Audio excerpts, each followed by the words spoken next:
अंधेरी रात में आसमान की तरफ नजरें उठाएं तो हर तरफ स्टार चमकते हुए दिखाई देते हैं। हर स्टार शायद एक नया सन और हर सन के गिर्द घूमते कई प्लेनेट, और इन प्लेनेट में से कोई एक ऐसा भी हो जो बिल्कुल अर्थ जैसा हो, जहाँ पर नीला आसमान हो, वाटर और रिवर बहते हों और शायद हम जैसे लोग वहाँ पर बसते हों। क्या ये सब ख्वाब है या हकीकत? क्या हम वाकई इस लामहदूद यूनिवर्स में अकेले हैं या कहीं दूर अरबों माइल के फासले पर एक अर्थ 2.0 हमारा इंतजार कर रही हो? दोस्तों, आज की वीडियो में हम बात करेंगे इन प्लेनेट की जो अर्थ जैसे, वो प्लेनेट जहाँ पर जिंदगी हो सकती है, जहाँ इंसान एक नई दुनिया शुरू कर सकता है, ऐसी दुनिया जिसे हम अर्थ 2.0 कहते हैं। तो वीडियो को आखिर तक जरूर देखें क्योंकि हम आपको लेकर जा रहे हैं कैसे सफर की तरफ जो बिल्कुल ख्वाब की तरह दिखाई देती है। अर्थ एक हैरत अंगेज प्लेनेट है। यहाँ पर जो बैलेंस मौजूद है वो शायद किसी और जगह ना हो। यहाँ का temperature, water, atmosphere, gravity, magnetic field सब कुछ ऐसा है जैसे कुदरत ने खास तौर पर जिंदगी के लिए डिजाइन किया हो। अर्थ एक ऐसे ऑर्बिट के अंदर मौजूद है ना जहाँ पर सख्त गर्मी होती है ना ही जमा देने वाली सर्दी, इसलिए अर्थ हैबिटेबल जोन में आती है जहाँ पर लाइफ को सपोर्ट करने के लिए तमाम रिसोर्सेज अवेलेबल होते हैं। जब गलीलियो ने 1609 में पहली बार अपनी स्पेस टेलीस्कोप की मदद से आसमान की तरफ देखा तो इसने मून के गड़े और जुपिटर के मून डिस्कवर किए और ये सवाल उठाया कि क्या अर्थ जैसी और भी दुनिया हो सकती हैं। बाद में जोहानसन, केपलर, न्यूटन और हेरर जैसे एस्ट्रोनॉमर ने प्लेनेट की मोशन, स्टार की रोशनियां और ग्रेविटी के कवानीन को समझना शुरू किया। 1990 की दहाई में हबल स्पेस टेलीस्कोप ने यूनिवर्स की मजीद गहराइयां दिखाना शुरू की तो इंसान को अंदाजा हुआ कि हमारा सन सिर्फ एक मामूली सा स्टार है और ऐसे अरबों भी और स्टार वजूद रखते हैं। फिर 1992 में पहला एक्सोप्लैनेट डिस्कवर हो जो किसी दूसरे स्टार के गिर्द गर्दिश कर रहा था। इसके बाद 2009 में केपलर स्पेस टेलीस्कोप ने जब काम शुरू किया तो हजारों एक्सोप्लैनेट डिस्कवर हुए। अब जेम्स वेब स्पेस टेलीस्कोप न सिर्फ नए प्लैनेट को डिस्कवर कर रही है बल्कि इनके एटमॉस्फेयर में मौजूद केमिकल इंग्रेडिएंट को भी डीपली स्टडी कर रही है। अब तक साइंटिस्ट ने 5000 से ज्यादा एक्सोप्लैनेट डिस्कवर किए हैं। इनमें से कई ऐसे हैं जो वॉल्यूम, डिस्टेंस और टेम्परेचर के लिहाज से अर्थ से मुशाबत रखते हैं। ऐसे प्लैनेट को अर्थ लाइक या अर्थ 2.0 कहा जाता है। आइए चंद अहम और दिलचस्प प्लैनेट के बारे में जानने की कोशिश करते हैं। 2015 में नासा ने केपलर 45-2b की डिस्कवरी की।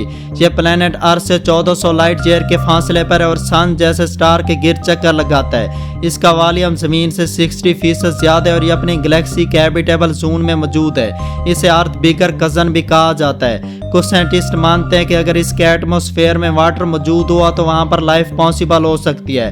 प्लैनेट अल्फा जो हमारी करीबी गैलेक्सी प्रोक्सिमा सेंटोरी के सबसे करीबी स्टार प्रोक्सिमा बी के गिर्द घूमता है।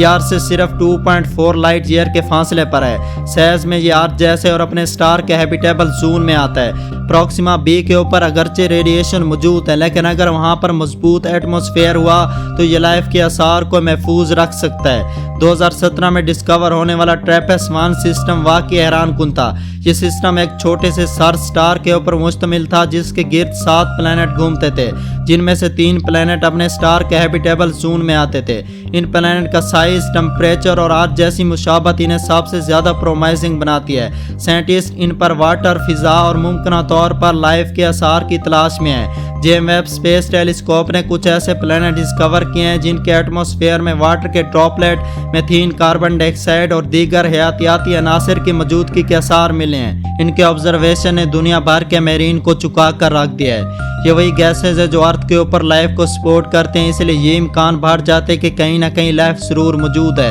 या कम से कम कभी थी। अब सवाल ये है कि क्या हम वहाँ पर जा सकते हैं? अगरचे ये सारे प्लैनेट हमसे बहुत दूर हैं। अगर हम बात करें केपलर 45-2b की तो यहाँ तक पहुँचने के लिए मौजूदा टेक्नोलॉजी के साथ लाखों साल लग सकते हैं। प्रोक्सिमा बी निस्बतन करीब है लेकिन तब भी मौजूदा रफ्तार से सफ़र करना नामुमकिन है, मगर scientist warp drives, light sail technology और इंटरस्टेलर प्रोब पर काम कर रहे हैं। अगर ये कामयाब हो जाए तो एक दिन इंसान वाकई दूसरे प्लैनेट तक जा सकता है। अगर वहाँ पर लाइफ मौजूद हो तो क्या वो हम जैसी होगी या बिल्कुल अलग? क्या वो भी साइंटिस्ट होंगे या इनका एटमॉस्फेयर, जिस्म और सोच हमसे बिल्कुल जुदा होगी? कुछ मेरीन कहते हैं कि लाइफ सिर्फ एक शक्ल में नहीं बल्कि मुख्तलिफ शक्ल में हो सकती है। शायद किसी प्लैनेट के ऊपर लाइफ पानी के बजाय मीथेन के ऊपर परवान चढ़ती है। अब सवाल ये है कि अगर हमें एक नया और बेहतर प्लैनेट मिल जाए तो क्या हम अर्थ को छोड़ देंगे? शायद हाँ, लेकिन क्या हम वहाँ पर भी वही गलतियाँ करेंगे जो हम अर्थ के ऊपर करते हैं? अर्थ हमारी माँ है, अगर हम इसे छोड़ भी दें तो इसका एहतराम हमेशा हमें करना होगा। اور ہو سکتا ہے کہ R2.0 کے اوپر قدم رکھنے سے پہلے ہمیں اپنے اندر کے انسان کو بہتر بنانا ہوگا۔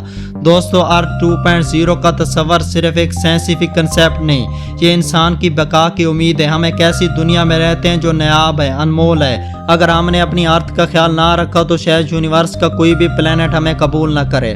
R2.0 کی تلاش ابھی جاری ہے، لیکن ہمارے پاس اپنی ارتھ 1.0 ہے۔ اس کی پروٹیکشن ہمارا فرض ہے۔